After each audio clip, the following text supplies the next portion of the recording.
Selamat sejahtera saya ucapkan kepada Puan Gaya. Baiklah, hari ini saya dan Azri Zakwan ingin membentangkan budaya Melayu sebelum dan selepas menerima pengaruh asing. Baiklah, terlebih dahulu kumpulan saya terdiri pada saya iaitu Muhammad Firdaus Hakimi bin Kamarul Zaman dan Azri Zakwan bin Asri. Baiklah, pertama sekali kita lihat garis masa perubahan budaya Melayu.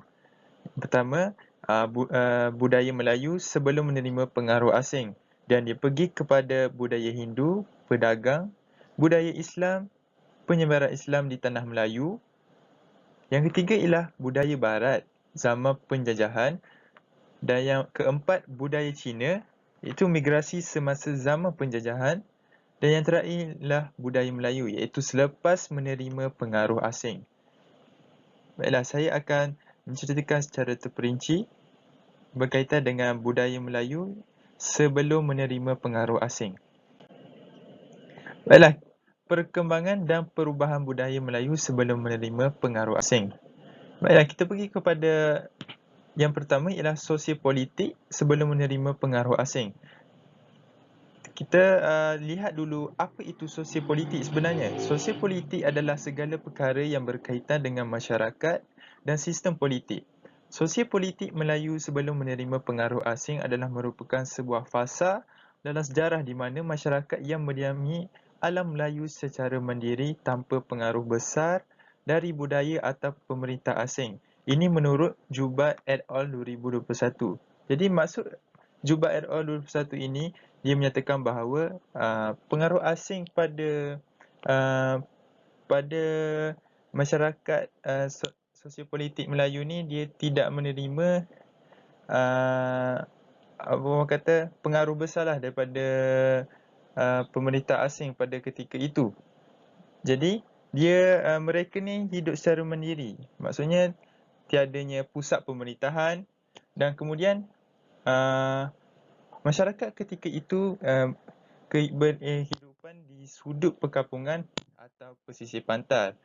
Dan mereka ini diketuai oleh ketua kumpulan ataupun pemimpin yang lokal sahaja. Jadi dalam satu masyarakat ataupun kampung yang didiami oleh Melayu, orang Melayu pada ketika itu, dia diketuai oleh satu kumpulan dan dia tidak mempunyai raja lah.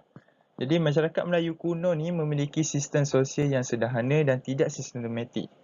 Jadi yang kita tahu mereka ni pada ketika itu tidak mempunyai pemikiran yang lebih sistematik lah. Jadi pada ketika itu juga tiada gelaran raja kepada ketua kumpulannya. Yalah, Melayu kuno adalah tahap awal dalam perkembangan tamadun masyarakat Melayu yang panjang sebelum dipengaruhi oleh pengaruh asing seperti Hindu, Islam, kolonial dan seterusnya. Baiklah, kita pergi pada sosial ekonomi sebelum menerima pengaruh asing. Sosial ekonomi ini merujuk kepada kegiatan sosial yang dilakukan oleh sesebuah kelompok. Kegiatan masyarakat Melayu kuno adalah hanya bergantung kepada pertanian dan perikanan sebagai sumber utama kehidupan. Ini menurut Swastiwi 2015.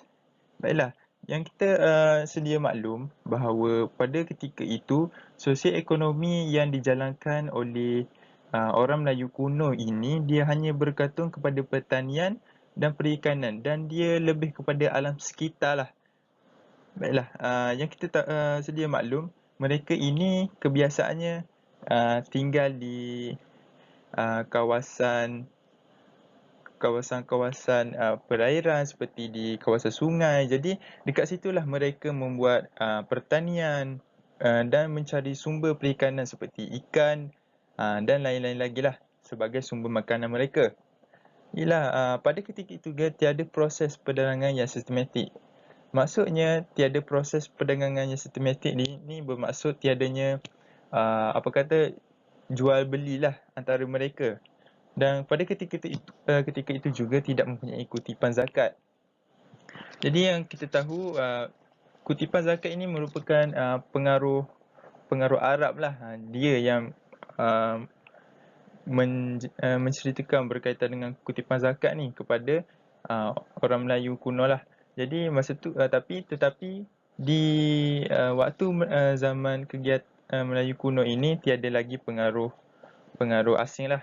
Jadi dan pada ketika itu juga tiadanya akad dalam urusan jual beli dan tiadanya mata wang yang mengamalkan konsep sistem barter. Maksudnya kat sini, pada ketika itu yang kita tahu, mata wang tidak lagi wujudlah ketika itu dan mereka hanya mengamalkan konsep sistem barter. Maksudnya konsep yang bertukar barangan sahaja. Maksudnya ketika itu jika mereka mempunyai ingin membeli sesuatu bahan ataupun makanan seperti ikan, jadi mereka akan bertukar barangan lah. Contohnya ikan kepada sayur macam tu. Jadi mereka bertukar-tukar barangan lah.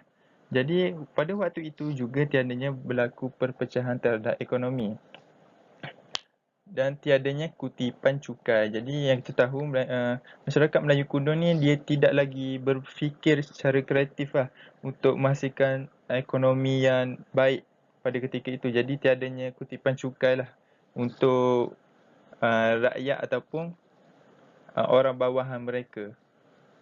Baiklah, perubahan sosial ekonomi masyarakat Melayu dilihat ketara apabila terlibatnya pengaruh Islam, Arab dan pengaruh Barat. Jadi, ini membuktikan bahawa pengaruh Islam, Arab ni dan pengaruh Barat amat memainkan peranan yang pentinglah dalam meningkatkan lagi sosial ekonomi mereka. Dapat dilihat secara tidak langsung berlakunya perubahan mentaliti masyarakat Melayu setelah dipengaruhi pengaruh luar seperti rajin, bertanggungjawab, berjimat cermat dan berdisiplin. Jadi kat sini tengok orang Melayu kuno ini apabila menerima pengaruh asing itu dia lebih mempunyai nilai kerajinan, bertanggungjawab dalam menghasilkan ekonomi yang stabil lah, ekonomi yang baik. Baiklah, kita pergi kepada sosial budaya sebelum menerima pengaruh asing. Menurut Gandhi 2018, sosial budaya ini adalah merujuk kepada gaya hidup yang diamalkan serta dijadikan pegangan dalam golongan masyarakat. Masyarakat Melayu kuno terdahulu mengamalkan hidup nomad. Apa ini hidup nomad? Hidup nomad ialah hidup yang secara berpindah randah. Apabila mereka orang Melayu kuno ini pergi ke satu tempat seperti kawasan perairan seperti sungai, sebab di sungai itu kita tahu kan dekat situ ada sumber makanan ataupun kita juga boleh mengatakan bahawa di tempat itu juga sesuai untuk membuat penanaman untuk masyarakat mereka. Jadi dekat situlah mereka hidup. Tetapi apabila dia menghasilkan ekonomi ataupun menghasilkan bahan pertanian di situ, dan bila habis mereka guna, mereka akan berpindah di tempat lain pula. Jadi mereka ni memperolehi hasil pertanian yang optimal lah bagi menyara kehidupan mereka. Sosial budaya boleh dibagikan kepada beberapa aspek, iaitu yang pertama ialah pandangan semesta, yang kedua kesenian, yang ketiga adat dan nilai, yang keempat ialah bahasa dan yang terakhir ialah perubatan. Baiklah, 5 aspek sosial budaya ini mengalami perubahan apabila terlibatnya pengaruh dari luar seperti Hindu, Buddha, Islam, Arab, Cina dan pengaruh Barat. Baiklah, kita pergi yang pertama ialah pandangan semesta. Pandangan semesta adalah konsep yang menggambarkan bagaimana seseorang atau kelompok manusia melihat, memahami dan mempersepsikan alam semesta. Terdapat beberapa perkara yang menjadi kepercayaan kepada masyarakat Melayu kuno. Baiklah, kita tengok yang pertama ialah kepercayaan animisme dan dianimisme. Baiklah, kepercayaan animisme ini merujuk kepada kepercayaan terhadap benda-benda bergaib lah, benda-benda yang ada magic macam tu. Jadi untuk dianimisme pula, dia percaya terhadap suatu benda itu mempunyai kekuatan gaib lah. Sebagai contoh, patung. Yang kedua ialah kepercayaan roh nenek moyang yang ketiga ialah percaya kepada pawang. Baiklah, masyarakat Melayu kuno tidak mempunyai pegangan hidup yang tetap, dan mereka mempercayai bahawa unsur alam mempunyai kekuatan magik seperti gunung, sungai dan hutan. Jadi mereka lebih percaya ke arah gaib, macam tu. Berkaitan dengan kesenian, kesenian adalah ekspresi kreatif manusia yang melibatkan penggunaan imajinasi, keterampilan, bakat dan daya pemikiran yang tinggi untuk mencipta karya seni yang memiliki nilai estetika. Masyarakat Melayu kuno turut mempunyai sosial budaya yang tersendiri. Dan mereka ini membuat mural pada dinding dan tidak mempunyai daya seni bina yang kreatif. Yang ketiga ialah budaya muzik belum wujud. Dan pada ketika itu kita tahu kan, tiadanya alat-alat yang mampu mereka buat ataupun mereka wujudkanlah untuk menghasilkan bunyi. Jadi budaya muzik ini memang tak ada lagi lah pada ketika itu. Untuk seni bina adalah gunakan bahan daripada alam saja. Jadi untuk seni bina biasanya mereka menggunakan tanah ataupun untuk membuat rumah itu macam kebiasaannya atap tu mereka menggunakan pokok lah, menggunakan daun-daun macam tu.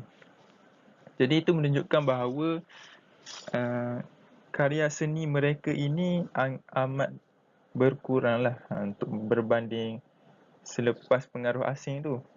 Jadi perkembangan peradaban mereka ni menyebabkan berlakunya perkembangan budaya dari aspek seni.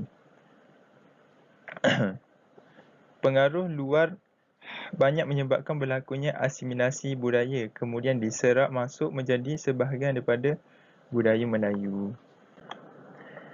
Baiklah, kita tengok gambar ini menunjukkan bahawa satu kawasan tempat tinggal orang Melayu kuno lah pada ketika itu. Kita lihat seni bina yang dihasilkan oleh mereka. Kalau kita lihat dinding itu hanya digunakan mungkin buluh yang digunakan untuk membuat dinding, dan atap sebab yang digunakan adalah daripada hasil pokok-pokok macam tu je. Baiklah, yang seterusnya ialah sosial budaya sebelum menerima pengaruh asing, iaitu adat dan nilai. Adat ini merupakan cara hidup, iaitu tingkah laku, kepercayaan dan sebagainya. Adat dan nilai ini masyarakat Melayu kuno mencerminkan sistem budaya dan etika yang mengatur hidup mereka. Dan orang ketika itu mempunyai nilai keberanian yang tinggi. Jadi pada ketika itu mereka bila ingin mencari makanan kan, jadi mereka akan memburu lah waktu itu. Jadi untuk memburu ni dia memerlukan keberanian tinggi lah. Seterusnya ialah mengamalkan nilai kebersamaan dan kerjasama. Jadi biasanya mereka ni untuk membina, sebagai contoh lah, untuk membina tempat tinggal tu mereka akan bekerjasama lah untuk menghasilkan tempat tinggal mereka. Begitu juga dengan membuat bercocok tanam dan mencari sumber-sumber makanan lah di sungai. Mempercayai roh-roh hutan mendorong penghormatan kepada alam, dan mereka tidak mempunyai adat perkahwinan. Jadi pada waktu ketika itu mereka tidak mempunyai adat ataupun cara untuk meminang orang perempuan lah. Daripada segi bahasa merupakan sistem komunikasi yang digunakan oleh manusia untuk berinteraksi bagi proses kegiatan sosial seperti menyampaikan maklumat, perasaan dan untuk memahami dunia sekeliling. Masyarakat Melayu kuno mempunyai bahasa tersendiri, iaitu bahasa Melayu kuno. Jadi kat sini bahasa Melayu kuno yang berbunyi nasyid ataupun jika ditukarkan dalam bahasa Melayu standard, iaitu asyik. Mamawa, membawa. Banyaknya.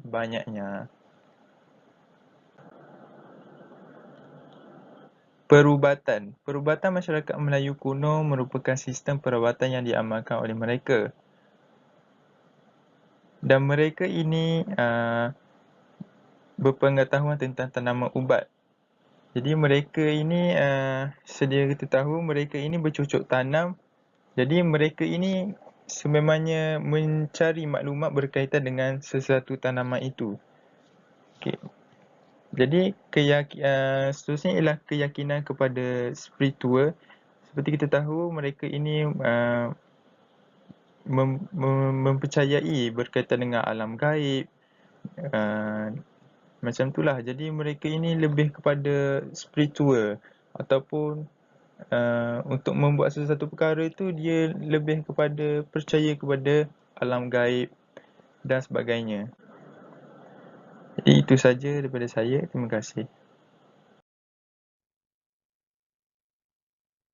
Salam sejahtera. Saya adalah Zakuan akan menyambung pembintangan ini. Saya akan membentangkan mengenai perkembangan dan perubahan budaya Melayu selepas menerima pengaruh asing. Baiklah. Pertama saya akan terangkan daripada perubahan daripada aspek sosiopolitik. Aspek sosiopolitik pengaruh Hindu. Yang pertama ialah gelaran raja kepada ketua pemerintah. Seterusnya ialah di bawahnya kerabat diraja dan pembesar termasuk ahli agama iaitu Brahmin, rakyat dan hamba. Raja berkuasa mutlak. Perintah raja adalah undang-undang yang wajib dilaksanakan. Sekiranya melanggar perintah bermakna menderhaka dan tidak akan diampunkan. Raja perlu adil terhadap golongan yang diperintah. Maksudnya dari segi politik, pengaruh Hindu yang telah bawa ialah kuasa kepada raja. Bermaksud raja mempunyai kuasa dari pelbagai aspek.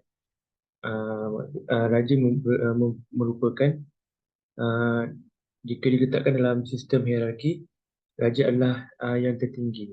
Bermaksud apa-apa keputusan, apa-apa perubahan adalah arahan raja. Jadi pengaruh Hindu ini telah memberi kuasa mutlak, kuasa besar kepada raja untuk menjadi ketua pemerintah. Jadi itu pengaruh Hindu yang daripada segi politik, pengaruh Hindu membawa masuk gelaran raja inilah. Jadi itu yang paling besar yang kita boleh lihat dalam budaya Melayu selepas pengaruh Hindu di dalam budaya Melayu. Raja dianggap bayangan Tuhan, menggunakan unsur mitos untuk kuatkan kedudukan raja. Ada istiadat pertabalan raja oleh golongan Brahmin bagi mengukuhkan kedaulatan. Konsep order kosmos iaitu alam semesta. Contoh Raja Suryaman II membina Angkor Wat. Raja dibantu oleh pembesar iaitu pegawai tentera dan hakim. Golongan Brahmin berperanan penting dalam upacara keagamaan. Dia bukan saja raja, malah yang golongan Brahmin ini iaitu orang-orang agama, mereka adalah orang penting dalam upacara terutamanya adalah upacara keagamaan. Pegawai tentera juga dan hakim juga perlu bantu raja dalam sistem ini. Muncul konsep Dewa Raja, iaitu raja dianggap suci dan mulia kerana berasal dari keturunan Dewa Siva atau Vishnu atau Dewa Buddha Mahayana. Raja bukan sahaja perlu ditaati tapi perlu juga disembah dan raja adalah berdaulat dan tidak boleh ditentang. Adat di istana adalah mengikuti adat Hindu seperti adat menyembah, sujud dan penggunaan bahasa istana dan juga gelaran kepada raja seperti Maharaja, Mahamulia dan sebagainya. Kemudian sistem kasta yang mana ianya mengusahakan golongan raja, para bangsawan, golongan agama dan juga rakyat jelata. Baiklah, apa yang kita lihat kat sini ialah ada pengaruh Hindu itu sehingga kini kita menggunakan. Contoh yang paling kuat ialah adat di istana, iaitu menyembah raja. Dan juga gelaran di Mahamulia. Kita yang tahu apabila kita berhadapan dengan sultan kita sekarang, kita perlu menyembah dia sebagai tanda hormat. Dan juga gelaran yang diberi juga ialah Allah yang Maha Mulia. Jadi pengaruh itu sehingga kini kita masih dapat lihat ia digunakan dalam kita punya budaya. Jadi itu ya, kita dapat tahu yang bahawa bermulanya perkara itu adalah daripada pengaruh Hindu. Seterusnya adalah aspek sosial politik. Pengaruh Arab menyerupai era Abbasiyah, walau bagaimanapun perubahan-perubahan dasar dalam politik tetap dilakukan oleh Islam, di mana Islam telah memberi input dalam mencorakkan politik keislaman dalam sistem Kesultanan Melayu Melaka. Wujudnya hukum kandung Melaka, jenayah, muamalah, kekeluargaan dan lain-lain menggunakan hukum Islam, akal dan adat. Munculnya jawatan mufti sebagai guru agama di sana. Sistem kasta iaitu kelas juga tidak diamalkan. Islam menyamakan semua darjat manusia, yang penting tak iman. Jadi kita apabila pengaruh Arab telah masuk dalam budaya Melayu ini, kita dapat lihat banyak perubahan. Terutamanya kita lihat daripada sistem kasta. Jika kita tengok semula pada pengaruh Hindu, sistem kasta ini mereka menggunakan di mana rakyat yang miskin perlu duduk di bawah sekali dan akan selalu dipergunakan. Jadi apabila dalam sistem hierarki ini orang yang di atas ada kelebihan yang lebih banyak. Jadi sebabkan pengaruh Arab telah dibawa masuk dalam budaya ini, sistem kasta itu telah dilenyapkan kerana agama Islam dia menyamakan semua darjat manusia. Tiada perbezaan antara kita kerana kita semua adalah manusia. Jadi wujudnya mufti iaitu guru agama di istana, bukannya uh, kita tidak menggunakan gelaran Brahmi lagi. Jadi juga telah mengikuti era Abbasiyah, iaitu era yang berlaku pada Nabi Muhammad SAW. Jadi pengaruh Arab ini masuk, kita mengikut Islam, cara Islam dalam suatu budaya itu. Jika kita dapat lihat seterusnya ialah dari segi pentadbiran, sebelum kedatangan Islam, sistem pemerintahan bercorak institusi pemerintahan raja. Seperti yang kita lihat tadi dalam pengaruh Hindu, raja diberi kuasa mutlak. Raja merupakan orang yang paling berkuasa dalam budaya tersebut. Tapi apabila kedatangan Islam, dia uh, di- uh, dia telah mengubah corak institusi raja kepada institusi kesultanan. Itu sebabkan kita sekarang digelar sultan, bukannya raja. Sebab apabila pengaruh Arab, dia telah mengubah raja kepada sultan. Sebab kita tahu raja, apabila disebut raja itu merupakan pangkat yang terbesar. Tetapi apabila kita letak sultan, dia kedengaran besar tetapi tidaklah terlalu jauh dengan rakyat. Gitu. Sebenarnya ialah konsep daulat yang berasal daripada perkataan Arab, iaitu daulah yang bermaksud kuasa atau kerajaan, lambang kepada seseorang raja yang memerintah. Mempunyai kuasa tertentu, siapa sahaja yang melanggar arahannya atau dahaga akan menerima tulah, iaitu akibat. Mengangkat kedudukan sultan ke tahap yang tinggi dan menimbulkan penghormatan rakyat, dan pelbagai adat istiadat telah diwujudkan untuk memperkukuhkan lagi konsep ini seperti melalui pakaian, bahasa, tingkah laku dan sebagainya. Nanti jika kita dapat lihat sekarang apabila kita berhadapan dengan kita sultan, kita perlu melaungkan iaitu daulat tuanku, iaitu bermaksud kuasa ataupun kerajaan beliau. Dan juga ia merupakan lambang kepada seorang raja itu memerintah. Sebenarnya adalah dari segi perundangan, sistem perundangan, jaminan keharmonian dalam sebuah masyarakat. Sistem perundangan seterusnya adalah jaminan undang-undang terbahagi kepada dua, iaitu undang-undang bertulis, ditulis untuk tujuan rujukan, dan juga undang-undang tidak bertulis, tidak dicatat tetapi dihafal oleh ketua adat. Itu dari segi perundangan, di mana sistem yang diwujudkan adalah untuk menjamin keharmonian dalam sebuah masyarakat, bukannya mengikut kasta-kasta lagi. Jadi itu merupakan antara pengaruh Arab yang dibawa ke dalam budaya Melayu yang kita guna sehingga kini. Undang-undang bertulis adalah seperti keterangan, iaitu sebelum kedatangan Islam, orang Melayu berpegang kepada perundangan yang berasakan tradisi Hindu-Buddha. Hukum Kanu Manu menetapkan jenis hukuman berdasarkan kelas seseorang. Kedatangan Islam telah memperkembangkan undang-undang bertulis dan mengubah mengikut konsep agama Islam. Rutan dikecualikan daripada tindakan undang-undang yang telah melambangkan kedudukan raja sebagai kuasa tertinggi. Jadi jika ketika pengaruh Hindu-Buddha, orang Melayu dia berpegang kepada tradisi Hindu-Buddha dan juga mengikut hukum Kanun Manu, iaitu meletakkan jenis hukuman berdasarkan kelas seorang, iaitu mereka menggunakan kasta, mereka memberi hukuman mengikut kasta.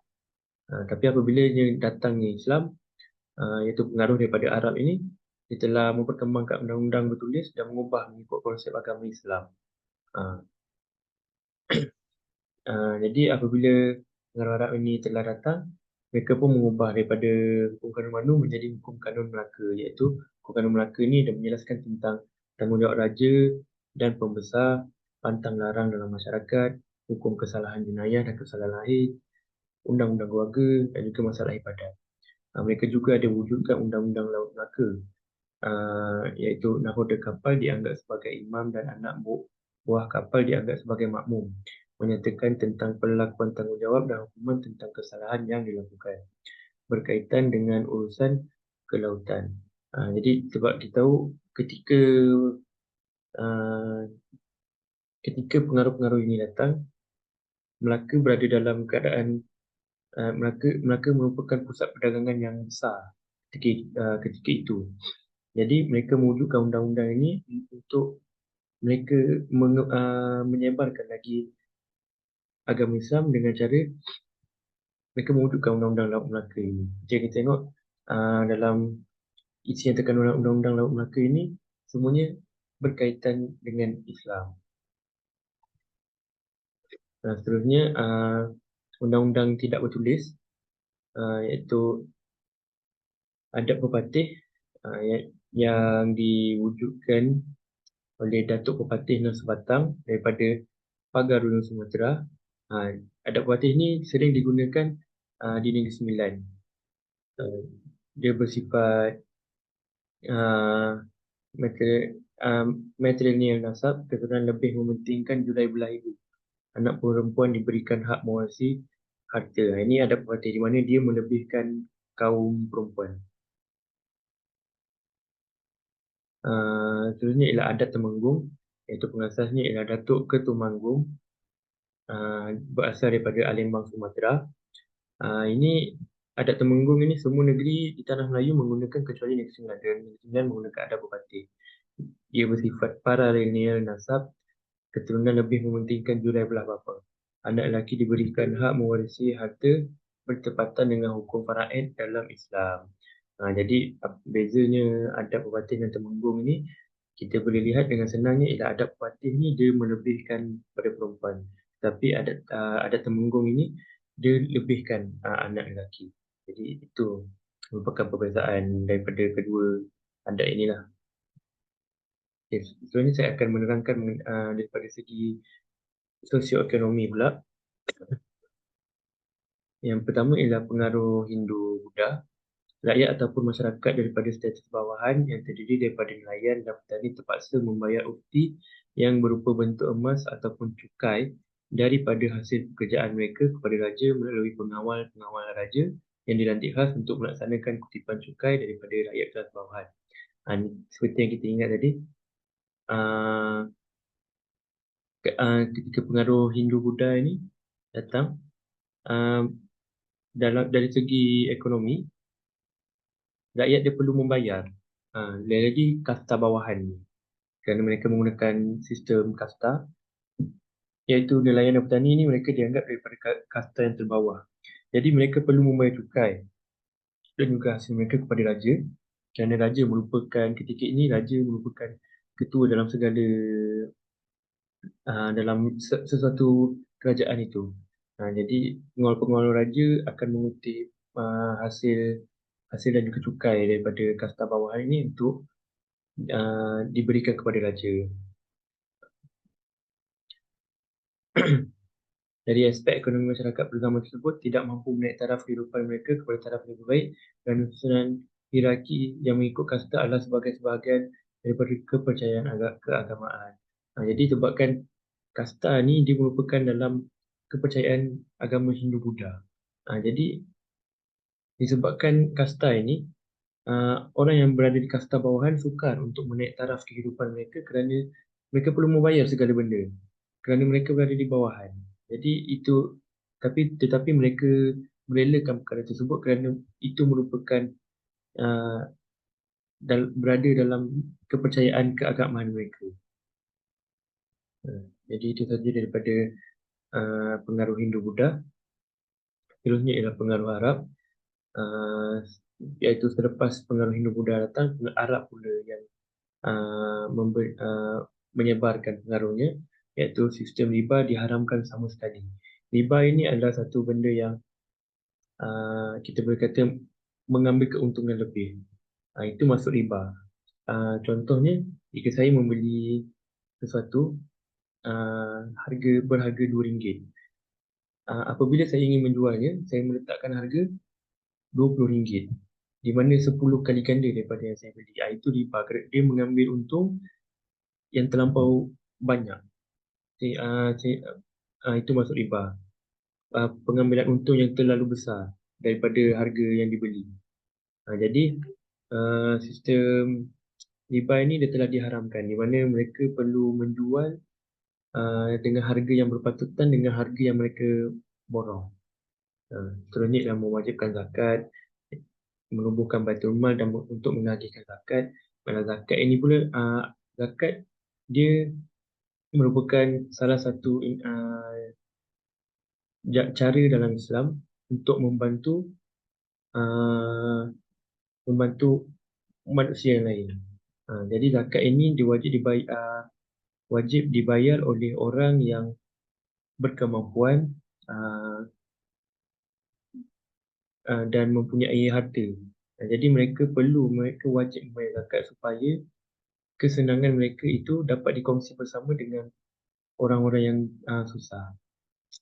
Jadi seterusnya ialah iman adalah teras dalam segala urusan termasuk jual beli. Muamalat secara Islam diamalkan bagi menghapuskan syubhah dan perkara haram dalam perniagaan. Padahal syubhah ini adalah perkara yang tidak jelas. Jadi muamalat ini diamalkan supaya syubhah dan juga perkara haram dalam perniagaan ini dapat dilenyapkanlah, supaya apabila seperti Islam kita tahu kita perlu menggunakan sumber yang halal untuk membeli makan, untuk menggunakan dalam seharian kita. Kerana syubhah dan juga syubhah ini boleh termasuk dalam golongan yang haram kerana kita tidak pasti. Syubhah ini pada asalnya ialah perkara yang tidak pasti sama ada halal atau haram. Jadi untuk menghilangkan syubhah ini, muamalat diamalkan secara Islam. Itu pengaruh Arab yang telah timbul ke budaya Melayu. Dan seterusnya ialah pengaruh Islam. Dari segi mata wang, Islam telah membawa sistem mata wang. Jika sebelum ini mereka menggunakan sistem barter, iaitu pertukaran barang. Jadi apabila pengaruh Islam datang, mereka memperkenalkan sistem mata wang, iaitu untuk memudahkan urusan perdagangan jual beli. Kemudian mereka diperkenalkan dengan cara membuat mata wang. Ada yang menggunakan mata wang timah, menggunakan mata wang emas. Jadi dengannya datangnya Islam ni, mereka belajar cara sistem mata wang dan juga cara membuat mata wang. Seterusnya adalah percukaian. Bayaran dikenakan pemerintah terhadap aktiviti barang tertentu. Sebagai sumber pendapatan kerajaan, cukai di Melaka wajib bayar sebelum urusan perniagaan. Amalan riba tidak dibenarkan, terdapat dalam hukum kanun Melaka, tetapi ceti dibenarkan. Ceti maksudnya peminjaman wang. Sebenarnya adalah golongan kaya membayar zakat. Seperti yang saya kata tadi, zakat ini dibayarkan oleh orang-orang yang berkemampuan untuk diberi bantuan kepada orang-orang yang memerlukan. Zakat disimpan di Baitul Mal untuk menyelenggarai harta kerajaan sebagai bantuan. Seperti yang saya terangkan tadi ada maksud zakat. Jadi apabila Islam datang ni, cukai tidak lagi diambil oleh orang kasta bawahan. Seperti yang kita sebut tadi dalam pengaruh Hindu Buddha, cukai hanya dibayar oleh orang yang berada kasta bawahan seperti nelayan, petani. Jadi apabila datangnya pengaruh Islam, seperti yang awal tadi saya terangkan, di mana dari segi politik, Islam dia melayan semua orang dengan sama rata. Dia ada kasta. Mereka menghapuskan sistem kasta itu. Jadi uh, dengan yang datangnya pengurusan ini, percukaian diimbangkan. Terusnya ialah perdagangan, sumber rezeki yang besar, aktiviti yang memusatkan proses pengislaman, kedudukan Melaka yang strategik menjadi tumpuan pedagang. Melaka menyediakan kemudahan bagi para pedagang, wujudnya jawatan tertentu bagi mengurus urusan kelautan, berbagai bahasa digunakan, kemudian kejatuhan Melaka dengan kedatangan Portugis dan diteruskan kerajaan Johor. Jadi apabila Islam datang, dari segi perdagangan, mereka telah berkembang dengan baik, di mana Melaka dapat menjadi pusat perdagangan yang terbesar ketika itu. Jadi ini merupakan pengaruh Islam yang amat yang dibawa pengaruh yang amat baik, dan sehingga kini kita ada yang kita gunakan seperti sistem mata wang, cukai masih lagi tidak berubah. Jadi pengaruh Islam ini telah memberi impak yang besar dalam kebudayaan Melayu ini. Jadi itu saja pembincangan daripada saya dan juga rakan bentang saja itu hari ini. Sekian, terima kasih.